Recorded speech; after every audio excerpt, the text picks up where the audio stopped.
భాషా సాంస్కృతిక శాఖ నుంచి గద్దరన్న జయంతి వర్ధంతి నిర్వహిస్తున్నందుకు ఎంతో ఆనందంగా ఉంది. అట్లాగే కవుల్ని కళాకారుల్ని గౌరవించుకోవాలి, ప్రజా ఉద్యమకారుల్ని గౌరవించుకోవాలి అనే ఉద్దేశంతో మన కాంగ్రెస్ పార్టీ ఆధ్వర్యంలో శ్రీ రేవంత్ అన్న గారి ఆధ్వర్యంలో కవులని కళాకారులని గుర్తిస్తూ గౌరవిస్తూ మొట్టమొదటిగా గద్దరన్న జయంతి వర్ధంతిని ప్రకటిస్తూ ముందుకొచ్చారు. దానికి ప్రత్యేకంగా వందనాలు తెలియజేస్తున్నాం. వేదిక మీద ఉన్న పెద్దలందరికీ పేరు పేరున వందనాలు.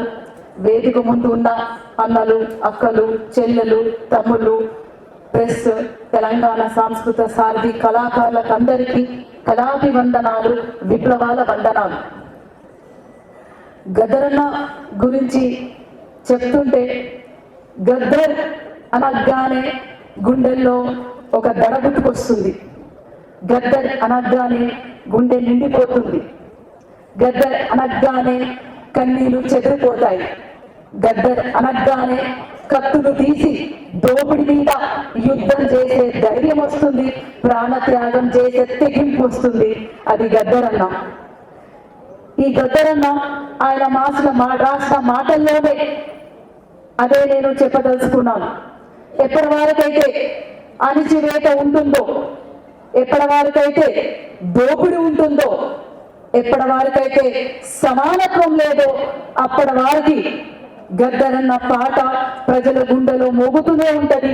అప్పటి వారికి గద్దరన్న పాట కత్తుల వలె, ఆయుధం వలె దోపిడిదారుల మీద యుద్ధం చేస్తూనే ఉంటది. ఆ యుద్ధ రీతి మారింది. గద్దరని ఎప్పుడు చెప్తుంటే వచ్చిన వాళ్ళకందరికీ ప్రత్యేకంగా మా కూర్చోబెట్టి ఎప్పుడు క్లాసులు చెప్పలేదు, మాట్లాడుతూ ఉంటే వింటూ ఉన్నాం.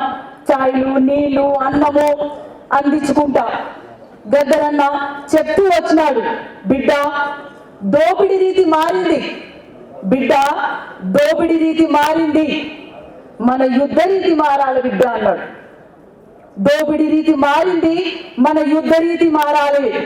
ఒకప్పుడు గన్ను పట్టినము, కారం పట్టినము, అడుగు పోయినము,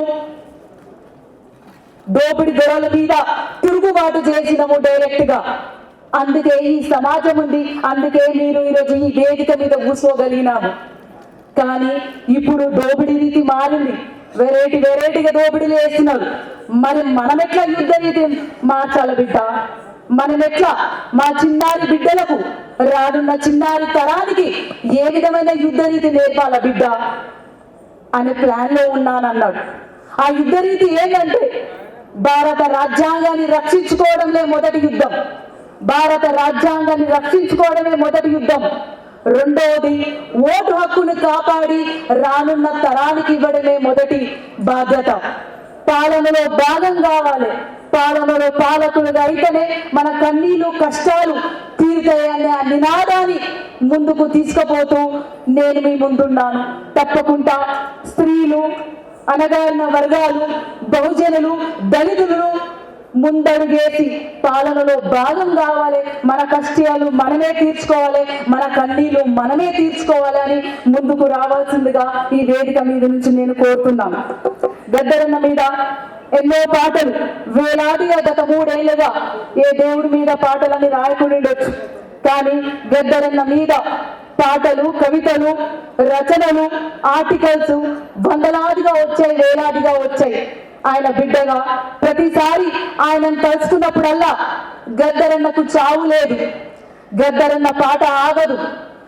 ఒక వీరుడు మరణిస్తే వేల వీరుడు పుట్టుకొస్తారనే నినాదంతో ఆయనకు చిన్న నివాళిగా ఒక చిన్న మాటలు రాయడం జరిగింది.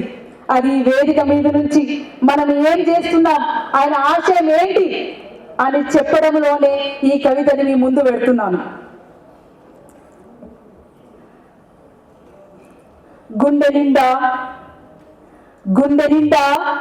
నీ గేయాలే, గుండె నిండా నీ గేయాలే, ఎద నిండా నీ ఆశయమే, గుండె నిండా నీ గేయాలే, ఎద నిండా నీ ఆశయమే, నీ గజ్జల సవ్వడి మా గుండె సప్పుడైంది నాయన, నీ గజ్జల సవ్వడి మా గుండె సప్పుడైంది. నీ గోసి గొంగడి మా ఎదకు హత్తుకుంది, నీ గోసి గొంగడి మా ఎదకు హత్తుకుంది. నీ డప్పుల దరువు మమ్మల్ని దండుగట్టుమంది, నీ డప్పుల దరువు మమ్మల్ని దండుగట్టుమంది. నీ జ్ఞాపకాల చిరునవ్వు, నీ జ్ఞాపకాల చిరునవ్వు నీటికి నిచ్చెనేయమంది. నిత్యం నీవు చూపిన దారిలోనే, నిత్యం నీవు చూపిన దారిలోనే మా ప్రతి అడుగు పయనిస్తుంది. భారత బిడ్డల రక్షణకై, భారత బిడ్డల రక్షణకై బందూకులు దించేసి భారత మాత రాజ్యాంగాన్ని భుజాల మీద మోసే, భారత మాత రాజ్యాంగాన్ని భుజాల మీద మోసే నీ సైనికులం అవుతాం, నీ సైనికులం అవుతాం, నీ విప్లవ ఉద్యమం అవుతాం.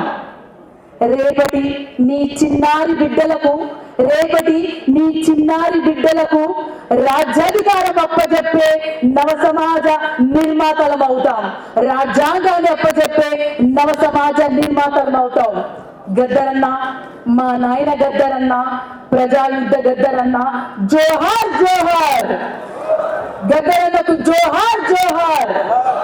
ప్రజా కళలు వర్ధిల్లాలి, ప్రజా కళలు వర్ధిల్లాలి. జై తెలంగాణ, జోహార్ తెలంగాణ అమరవీరులకు, జోహార్ తెలంగాణ అమరవీరులకు. Thank you doctor.